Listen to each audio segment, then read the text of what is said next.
구하라 찾으라 문을 두드리라. 여러분 다 이 말씀 아시죠? 이 말씀은 세상 사람도 다 압니다.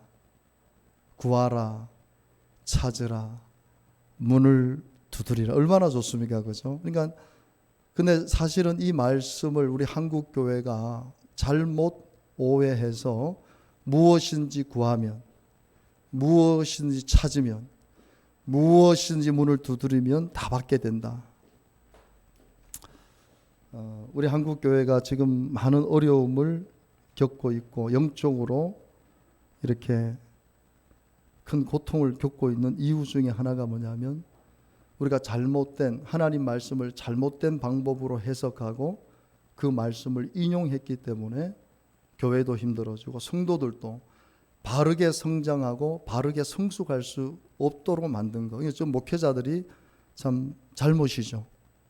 성도들을 바르게 가르쳐서 잘 성장시키고 성숙을 시켜야 되는데 하나님 말씀을 그저 기복신앙, 기복주의 신앙, 이건 무서운 것이거든요. 이 기복신앙이 뭡니까? 복만 받으면 된다는 거예요. 복을 받으면. 교회 와서 복 받으면 돼. 교회 오면 복 받아, 복 받아. 자녀들 잘 돼. 사업 잘 돼. 그러니까 전도를 할 때 그런 식으로 전도를 한 거예요. 물론 복을 주십니다. 하지만 우리가 복 받기 위해서 교회 나오는 건가요? 아닙니다. 따라합시다. 하나님의 자녀답게 살기 위해서. 우리가 복 받기 위해서 나오는 거 아니에요. 예수님의 12자들이 세상적으로 복을 못 받았습니다. 다 사도 요한 외에 다 처절하게 순교를 했습니다. 오늘 이 본문의 말씀을 우리가 그저 문자적으로 구하면 되는구나, 찾으면 되는구나, 두드리면 되는구나 하는 공부하는 학생이, 사업하는, 장사를 하는 직장인들이 무조건 구해야겠다, 무조건 찾아야겠다, 무조건 두드려야겠다, 나 직장 승진시켜주세요, 나 사업 잘 되게 해주세요, 잘 되게 해주세요, 잘 되게 해주세요. 잘 되는데 어떻게 하라는 얘기입니까? 잘 되고 나서 어떻게 할 겁니까? 그래 여러분, 우리가 오늘 이 본문의 말씀을 통해서 우리가 구해야 되는데 무엇을 구할 것인가 이제는 깊이 생각해야 돼요. 복음이 처음 들어왔을 때는 복음을, 하나님 말씀을 쉽게 이해시키기 위해서 무엇인지 구하십시오, 무엇인지 찾으십시오, 무엇인지 두드리십시오, 그러면 됩니다 하면 얼마나 기분이 좋아요. 우리나라가 못 먹고 못 살았잖아요. 그런데 구하라, 찾으라, 문을 두드리라, 다 된다. 그러니까 신앙적으로 그게 용기가 생기고 믿음이 생기니까 하나님께서 그런 은혜를 주셨지만 이제는 우리 한국 교회가 그렇게 해서는 안 됩니다. 이제는 하나님 앞에 내가 무엇을 구하며 살 것인가. 그래서 이번 우리가 8월 성령 충만 기도회 때도 제일 먼저 우리가 나라와 민족을 위해서, 정치와 사회를 위해서, 그리고 저 북한 선교를 위해서, 그리고 우리 한국 교회를 위해서, 그리고 한우들을 위해서 먼저 하나님이 기뻐하는 기도를 드린 이후에도 우리의 어떤 개인의 목적이 아니라 성령님의 감화와 감동으로 우리가 성령님이 내 안에서 탄식하실 수 있도록 마음껏 내 자신을 하나님께 드리면서 우리가 이번 한 주간 기도의 자리를 지켰습니다. 무엇보다도 중요한 것은요, 우리가 구하는 그것 자체가요 우리의 영적 수준을 나타낸다는 거예요. 여러분 지금 어떤 거 구하고 계세요? 잘 되게 해주세요. 사업 잘 되게 해주세요. 우리 집 잘 되게 해주세요. 우리 자녀들 잘 되게 해주세요. 좋은 대학 가게 해주세요. 좋은 직장 잡게 해주세요. 만약에 이런 기도에서 머물러 있다면요, 그것은 바로 영적 어린아이의 수준에 달려있는 거예요. 물론 그것이 나쁘다는 거 아닙니다. 하지만 우리가 늘 그런, 여러분 아이들은 아이스크림 구합니다. 아이들은 아이스크림 사주세요. 여러분 근데 그 아이가 초등학교 6학년이 되고 중학교가 되고 고등학생이 되고 이제 대학생이 되고 청년이 되고 장년이 되는데 맨날 아이스크림을 사주면 어떻게 할까요? 그 수준에 맞게 구할 수 있어야 된다는 것이죠. 저와 여러분들이 신앙생활을 많이 하신 분들은 20년, 30년, 40년씩 하신 분들 있잖아요. 그런데 여전히 아이스크림만 달라는 하나님 앞에, 하나님 저 아이스크림만 먹으면 돼요. 아이스크림은 다예요. 저는 다른 거 필요 없습니다. 여러분 오늘 우리는 하나님 앞에 구하는 것을 다시 한번 점검하고 내가 무엇을 구할 것인가 깊이 있게 생각하고 하나님 말씀 앞에 올바른 것을 구하는 저와 여러분이 되기를 주님의 이름으로 축복합니다. 그래서 마태복음 6장 33절에 예수님이 정확하게 너희들이 무엇을 구해야 되는지, 오늘 마태복음 7장 7절의 말씀도 주셨지만 마태복음 6장 33절 같이 우리가 다 지금 암송 말씀 아닙니까? 같이 한번 읽어봅니다. 너희는 먼저 그의 나라와 그의 의를 구하라. 그리하면 이 모든 것을 더하여 더하시리라. 아멘. 우리가 이 말씀 받을 때마다 먼저 그의 나라와 그의 의를 구하라는 잘 안 들어오고 후반부에 이 모든 것을 더하시리라. 이것만 들어오는 거예요. 그러니까 먼저 그의 나라, 그의 의를 구하는 부분들을 우리가 잘 살펴보고 하나님께서 오늘 우리 교회와 여러분들을 통해서 더하여 주시는 이 축복이 있게 되기를 간절히 바랍니다. 둘이 뭉실하게 우리는 알고 있잖아요. 그의 나라, 먼저 그의 나라. 여러분, 먼저 그의 나라를 구하는데 먼저 그의 나라가 뭡니까? 그의 나라, 그의 나라. 하나님 왕국입니다. 하나님 왕국. 하나님 나라. 따라합시다. 하나님 나라. 그의 나라는 바로 하나님 나라. 여러분, 저와 여러분은 대한민국에 살고 있고 대한민국 국민입니다. 그런데 우리는 영적으로 하나님의 나라, 하나님의 백성, 하나님의 자녀예요. 네, 우리는 그러니까 영원한 나라는 미국도 아닙니다. 중국도 아닙니다. 영원한 나라는 하나님 나라밖에 없어요. 결국 하나님 나라만 존재하게 됩니다. 왜? 그게 하나님이 통치하는 나라가 하나님 나라이기 때문에. 하나님 나라. 그래서 하나님 자녀들에게 있어서 하나님의 나라를 구하는 것이 얼마나 중요한지 몰라요. 하나님 보실 때 이 하나님 나라, 하나님 왕국을 위해서 구하는 것, 기도하는 것을 하나님 가장 귀하게 여기시는 거예요. 그런데 또 한번 우리 그러면 하나님 나라를 위해서 구하는 것은 또 뭡니까?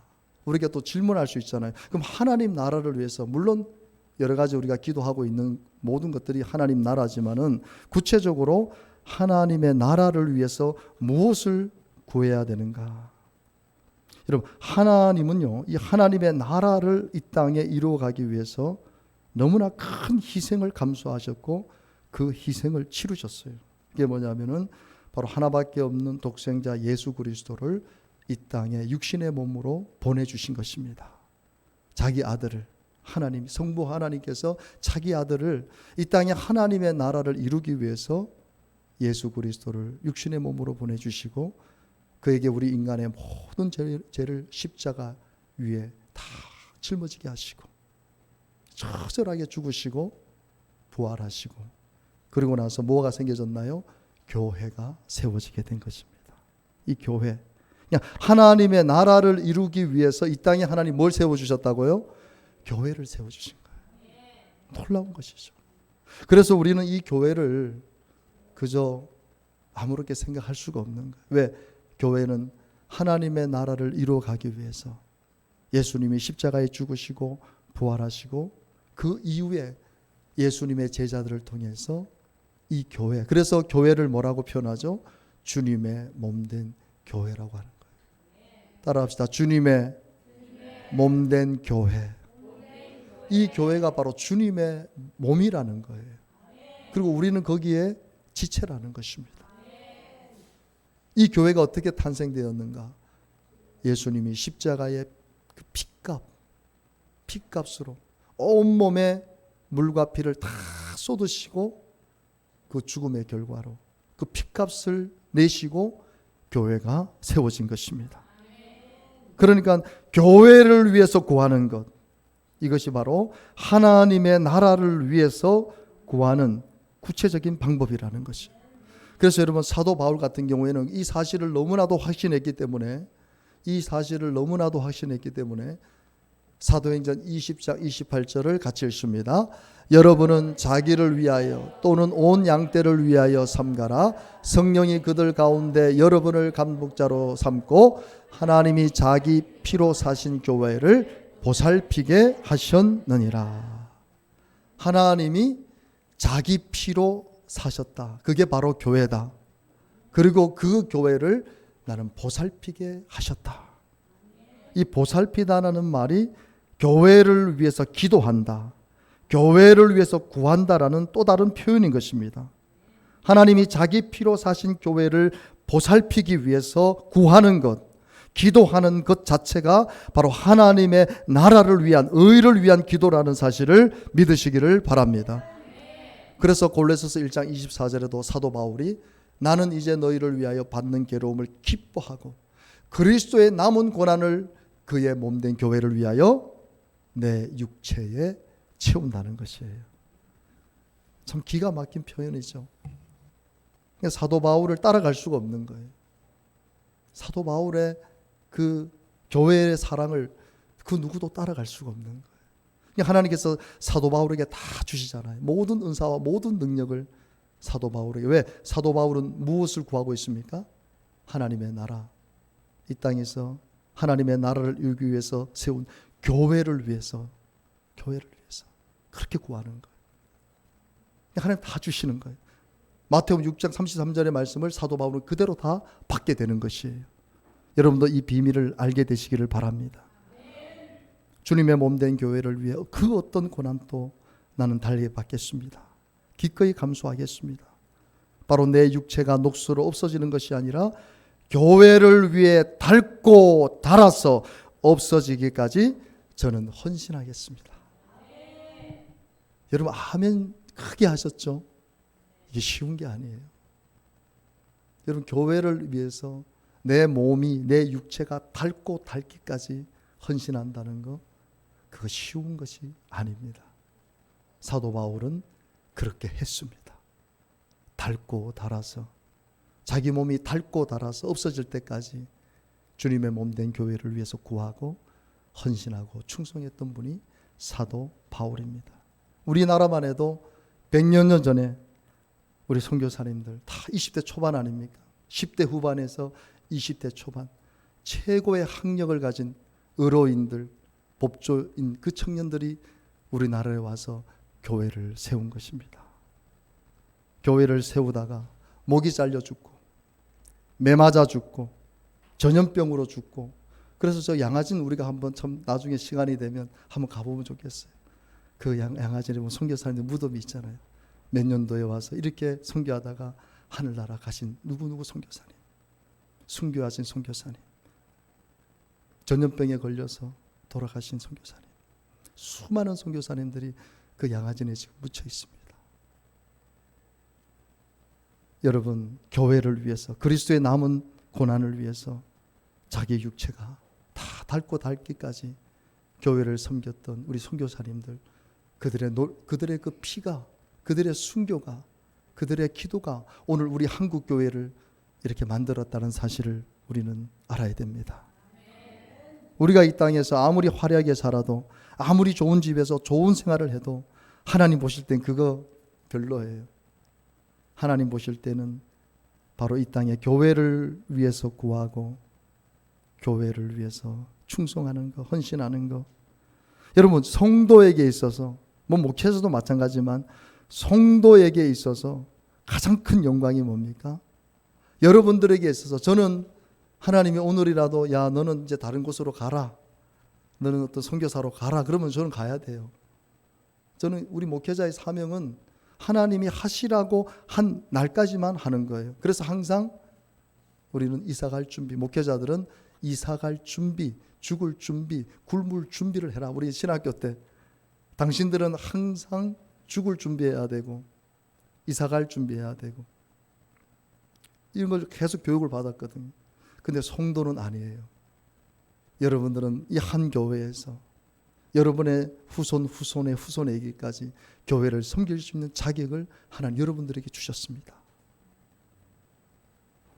여러분들의 가장 영광스러운 건 교회를 위해서 충성하고 헌신하는 것이 가장 여러분들에게 영광이라는 사실을, 그래서 여러분의 자녀들이 여러분이 섬기는 교회를 섬기고 그 자녀들이 또 섬기고, 그래서 선교사님들의 자녀들이 4대 5대에 걸쳐서 지금 우리 한국을 섬기는 선교사님들의 가정이 있잖아요.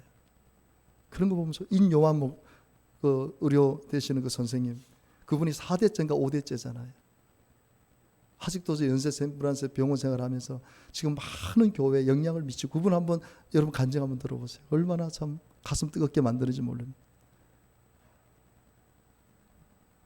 여러분, 우리가 세상 정욕에 빠지지 않고 이 세상에서 거룩하고 복된 삶을 사는 길이 있어요.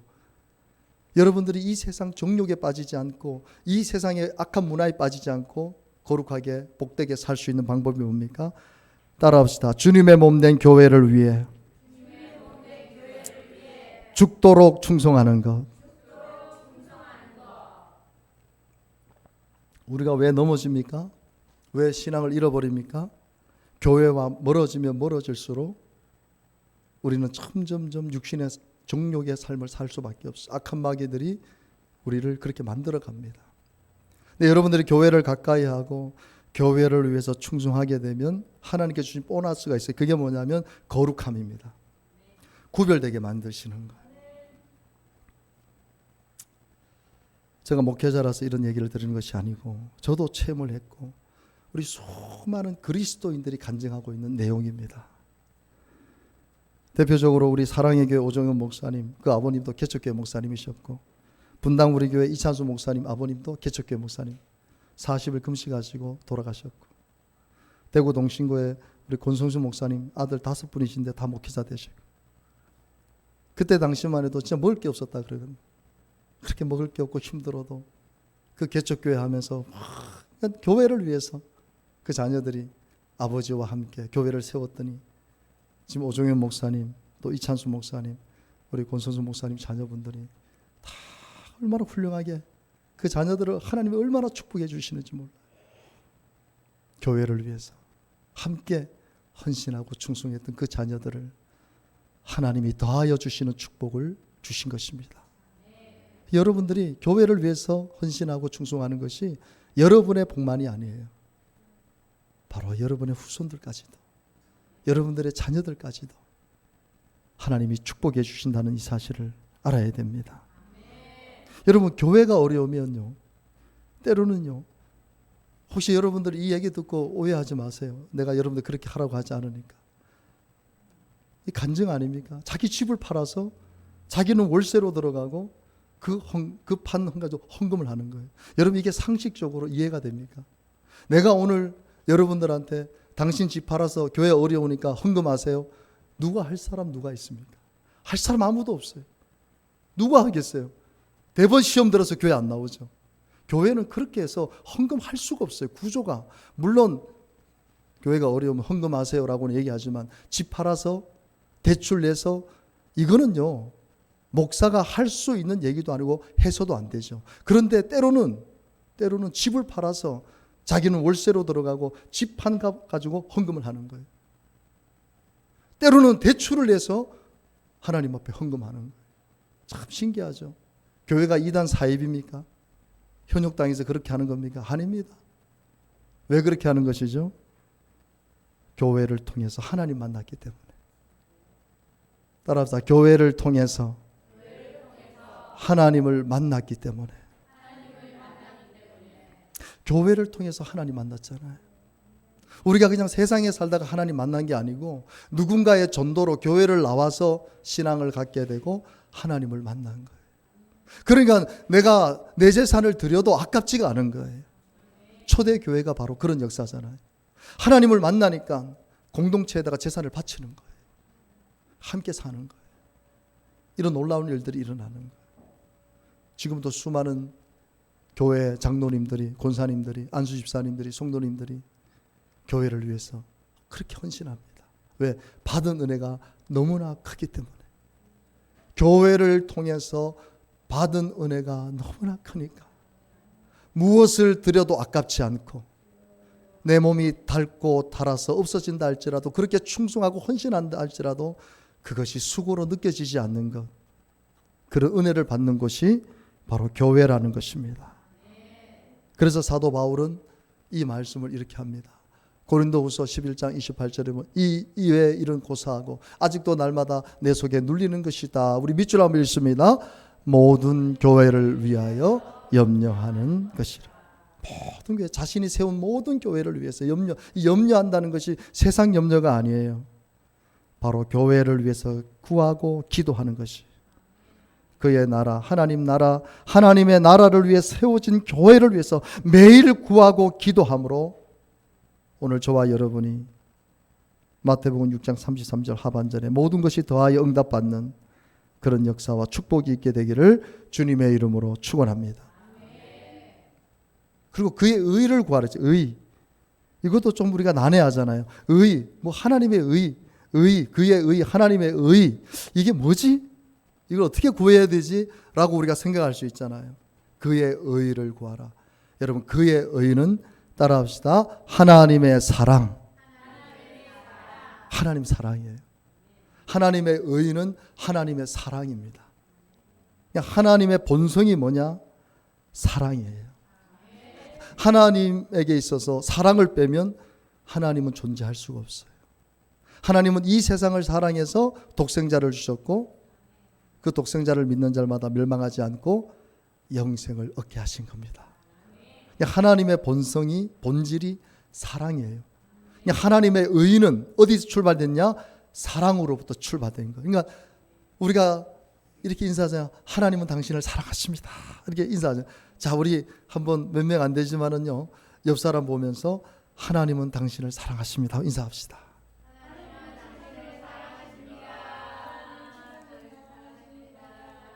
여러분, 이게 믿어집니까? 이게 믿어집니까? 이게 믿어지면 사는 거예요. 사람의 사랑은요, 왔다 갔다 합니다. 금방 사랑해도 금방 미워져요. 사람은 그래요. 자식을 아무리 사랑해도 자식이 속썩이잖아요. 자식이 미워요. 싫어요. 그렇잖아요. 근데 하나님은 우리가 그렇게 죄를 짓고 그렇게 우리가 막 나가도요, 하나님 사랑하세요. 그래서 망나니 같은 사람들이 하나님 왜 나를 사랑해? 왜 날 사랑하나? 왜 날 사랑하? 오직 하면 이런 노래가, 이런 찬양이 만들어지겠어요. 왜 날 사랑합니까? 왜 내가 그렇게 나쁜 짓 하고 더러운 짓 하고 악한 짓 하고 하나님 대적하는데 왜 날 사랑하는 겁니까? 왜 날 사랑하는 거예요? 그리고 거기에 꼬꾸라지면은요, 그때부터는 사람이 완전 변화되기 시작하는 거예요. 완전 달라져요. 하나님의 의는 하나님의 사랑이에요. 우리가 무엇을 구해야 돼? 하나님 사랑을 구해야 되는 거예요. 하나님의 사랑. 그래서 여러분, 요한일서 4장 16절에 보면 하나님이 우리를 사랑하시는 사랑을 우리가 알고 믿었는데 하나님은 뭐라고요? 사랑이라. 하나님의 본성이라는 거예요. 그러니까 이 사랑을 구해야 돼. 매일매일 우리가 구해야 될 것인데, 잘 되게 해주세요, 건강하게 해주세요, 자식 잘 되게 해주세요, 뭐 해주세요, 이게 아니라 뭘 구해야 된다고요? 하나님의 사랑을 구해야 된다는 거예요. 여러분들이 구해야 될 게 하나님의 사랑이라는 거예요. 여러분, 마지막 때가 될수록 세상은 극도로 이기주의적인 시대가 됩니다. 이기주의. 지금 우리가 살고 있잖아요. 얼마나 이기적인지 몰라요. 자기밖에 몰라요. 그게 마지막 시대에 나타난 현상이에요. 지금 우리가 겪고 있죠. 디모데후서 3장 2절에 보면 사람들이 자기를 사랑하는, 그러니까 자기밖에 몰라요. 돈 사랑하고 자랑하고 교만하고 비방하고 부모 거역하고 감사하지 않고 거룩하지 않는 시대가 바로 지금 이 시대입니다. 사랑을 찾아볼 수 없는 시대죠. 이러한 시대에 그의 의, 하나님의 의, 하나님의 사랑이 여러분 가정을 통해서 이루어지기를 구해야 돼요. 하나님, 우리 가정이 하나님 사랑으로 하나 되게 해주세요. 우리는 계속 기도해야 됩니다. 하나님 사랑으로 우리 가정을 회복시켜 주세요. 하나님, 우리 교회가 하나님 사랑으로 하나 되기 원합니다. 하나님 사랑으로 계속 구해야 돼요. 하나님, 내 삶의 현장에서 내가 하나님의 사랑을 통해서 많은 사람들에게 하나님의 사랑을 나타내는 자가 되게 해주세요. 그런 기도를 드려야 된다는 거예요. 맨날 뭐 달라 그러지 말고 이것 주세요, 저것 주세요, 이게 아니라 하나님의 사랑을, 하나님의 의를 구하는 일이 먼저 돼야 된다는 것이에요. 왜 그렇습니까? 우리가 또 질문하죠. 왜요? 요즘 학생들이 왜요? 자꾸 질문하거든요. 모르면 큰일 나는 거예요. 왜요? 가끔씩 그래, 애들이 왜요? 이래요. 왜요? 그러면 대답을 해줘야 되는데 왜요? 그러면 딱 막힐 때가 있어요. 아마 여러분들도 설교를 듣다가 지금 저한테 왜요? 그러진 않지만 마음속으로 왜요? 왜 그렇게 해야 되는데요? 라고 여러분들이 질문할 수가 있다는 것이에요. 왜 그럼 하나님의 사랑을 나타내야 되고 하나님의 사랑을 구해야 되냐? 제가 답을 말씀드릴게요. 사랑이 아니면 아무것도 아니기 때문에. 그게 답입니다.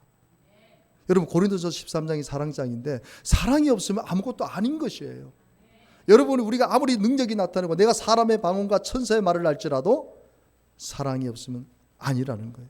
내가 예언하는 능력이 있어. 여러분 목회자가 예언하고 비밀을 알고 지식이 있고 산을 옮기려는 믿음이 있으면 교회는요 수천 명 수만 명 됩니다.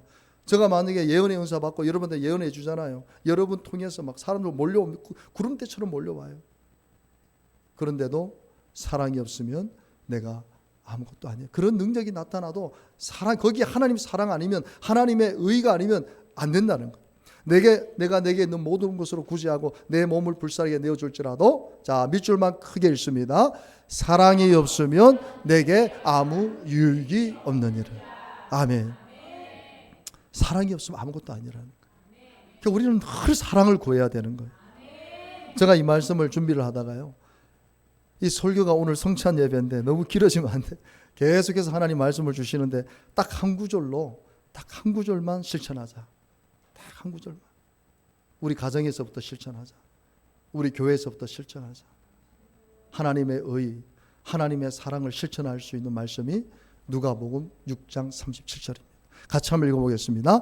비판치 말라 그리하면 너희가 비판을 받지 않을 것이요 정죄하지 말 그리하면 너희가 정죄를 받지 않을 것이요 용서하라 그리하면 너희가 용서를 받을 것이요. 제가 이 말씀 이 단락을 이렇게 하는데 막 설교가 계속 들어와요. 그래서 내가 스톱을 해버리고 여기서 설교 끊어버렸어요. 너무 많은 걸 여러분들 줘도 우리가 적용하지 못하면 무슨 의미가 있어요?